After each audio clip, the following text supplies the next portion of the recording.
Hello, and welcome to a new episode of From the Honeycomb, a podcast that creates a spark of positive energy. Here we discuss all things architecture and design, to travel, exploring Vastu Shastra with a modern approach, and I connect with other like-minded women to share their story. I am your host, Katerina, and welcome to From the Honeycomb. And welcome to part 2 of your guide to hiring an architect for your residential project. If you listened to part 1, you know that at the end I realized there was a lot more additional information I wanted to share, but I didn't want to make it into a super long episode. So here we are with part 2, and who knows, maybe there's going to be a part 3 someday. We'll see by the end of this episode. If you haven't listened to part 1, I'll provide a link in the show notes for you to check it out. And as a reminder, the information I will be sharing is based on my background and experience working in residential architecture, specifically high-end. I've had the opportunity to work in Prague, Czech Republic, Chicago, Illinois, and currently in Southern California, specifically the coastal area of South Orange County. Now, because of my experience and knowledge, today's episode will be about hiring an architect for a residential project. I do have limited experience with commercial projects and don't really believe I can give the right advice on hiring an architect for that specific project type.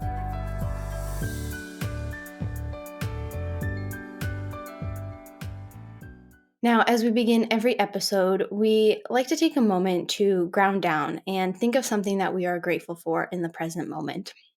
In the present moment, I am very, very grateful for my husband, Jesse, who has been a huge support and anchor through this time in my life where I feel like a lot going on, from working full-time still at the architecture firm I worked for, while also building the foundation of my own company and my own architecture firm, having that, which entrepreneurship is quite the ride. So supporting me in that, as well as having this podcast, having my newsletter, we've had a lot of family social events recently. And he has been just so supportive through this, like the ebbs and flows of throughout the day. There's just so many things that happen because we have so much going on. He's also works full time. He's got his contractor company that he is building. So we both have a lot on our plate, but he has been so supportive. And when I am having a moment, he is there and he is extremely been so supportive and just listens to me, gives great advice. So I am very grateful for him in the present moment. And I mean, always, but definitely right now in the present moment, because he, especially this past week, has been just like my rock.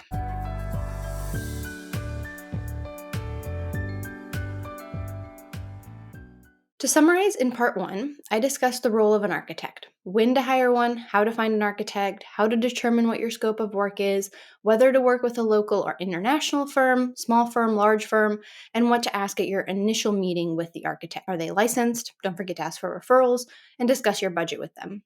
So today, we will discuss a few more things that you want to keep in mind when hiring an architect for your residential project. So let's kick it off with the first part, is the style of architecture that the architect designs and the style of architecture you are looking for.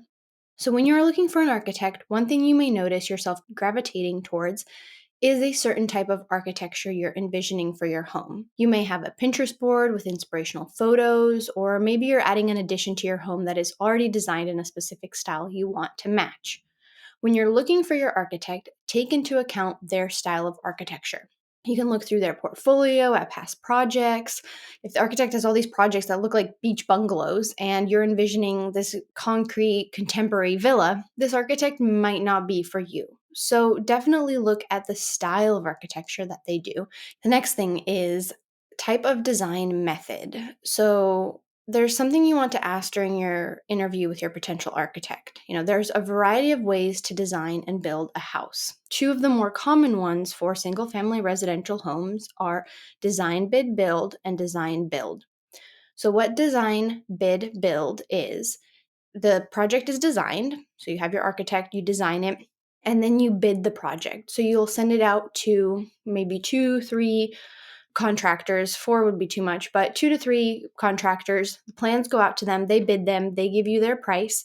You award the contract to the contractor with whatever the price that you want, or if you seemed like to have a good relationship with the contractor, whatever it is, you award that contract to that contractor, and then they build it. So they design it, bid it, build it. And the architect will be with you throughout that whole journey. So that's kind of the more common ones.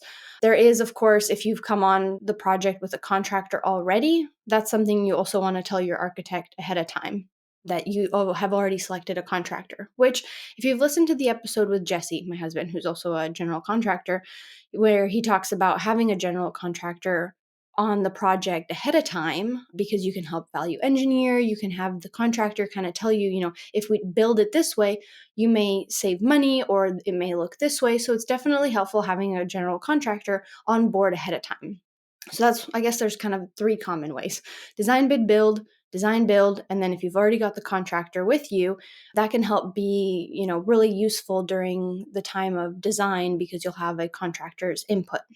So then what is design, build? Design build, which you'll usually find a company that says they're a design build, which means they design. So they have the architecture team and the contractor team all in one company. So of course there's advantages and disadvantages to everything, but design build is really, it's a one-stop shop. So you have the architects in-house, and I would say the advantages with that is you have the information flows really well during construction because you have, the architect team and the contractors, they've worked together before. The team has worked together before. So I think there's a good flow. I mean, I can't speak for all companies, but that kind of is one of the benefits of using design build. So there's, various ways of how architecture and contractors work together. But that's kind of something you want to look into, is if you didn't know that there are so many avenues you can take when, designing a home and building it. So for me personally, I've worked a lot on design, bid, build. And I've worked on projects where the client comes with the contractor already. Contractor has referred us. And so we've kind of come on to the project. So there's definitely different, like I said, avenues that you can take by that design method and construction method.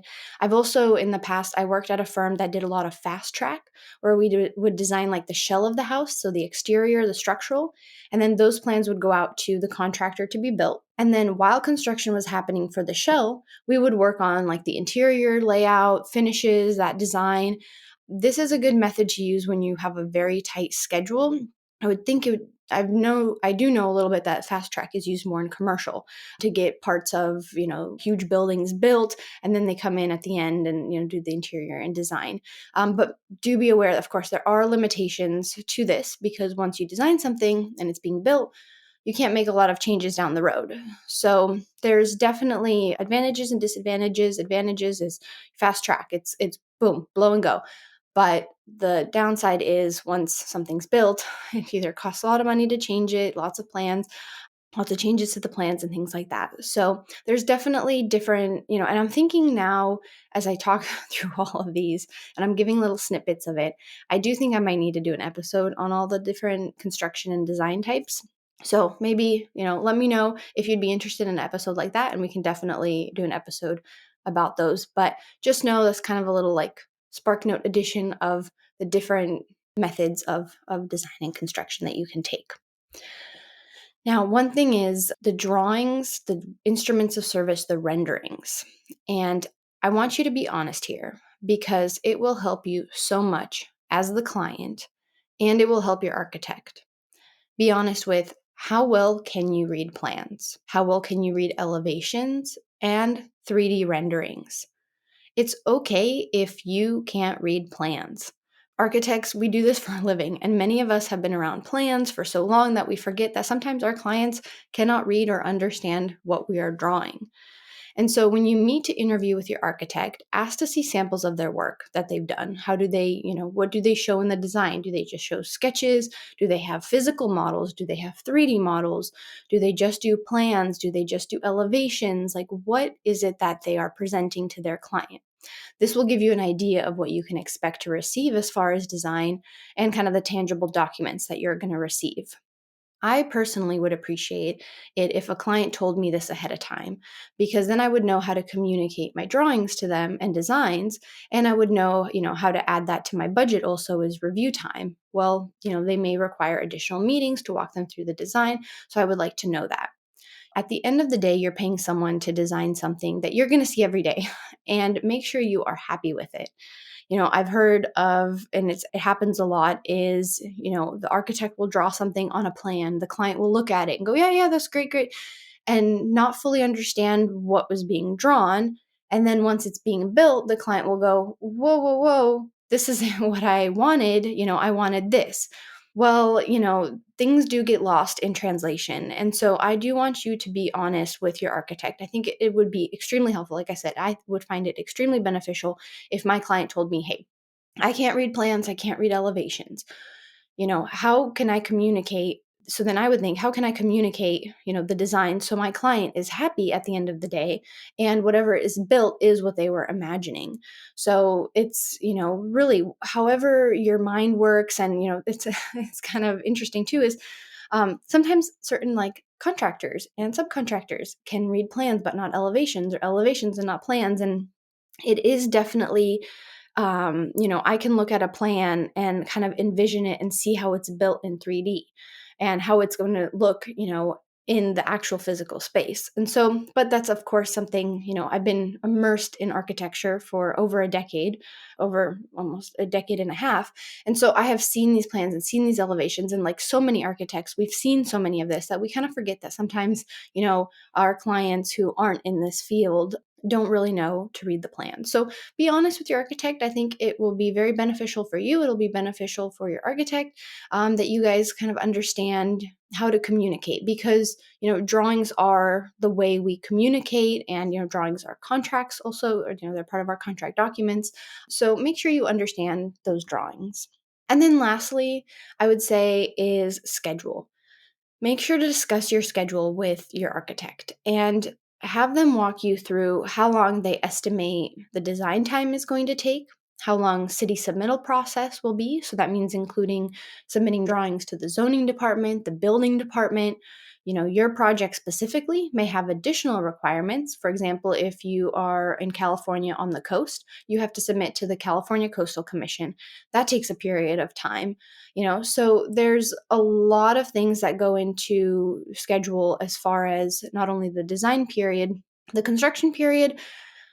As architects, we do get asked about the construction schedule sometimes. Because we are not the contractor, we are not in charge of the means and methods. We can estimate based on past projects, but it all depends on who your contractor is, what are the site specifications, your scope of work, all those things play into the construction schedule. So design schedule, though, is something you want to keep in mind, because, I know in episode 1 we talked about budget and, thinking about the cost not of just construction but of the design time. That's something you want to keep in mind as well. One thing too is be mindful of an architect who overpromises. If an architect can tell you that they can get something done in a faster, shorter amount of time, I would steer clear of them. Good design does take time, and I want you to feel comfortable that the architect you hired isn't going to take shortcuts, especially when it comes to submitting documents, because nothing comes out of shortcuts, right? Especially in construction. So there's that overpromise, over delivering. Let's say you've interviewed with 3 architects, and the one says, I can get it done for you in X time, and it's half the time that the other 2 architects promised you. Do be mindful of that. Do be aware of that, because, construction, when it's fast, when it's done very quickly, thoughtlessly, and you're kind of front loading all of that work, in the end, it can bite you right in the butt. So definitely be mindful of, a realistic schedule. And I know it may seem hard to figure out what is a realistic schedule, but just ask those questions.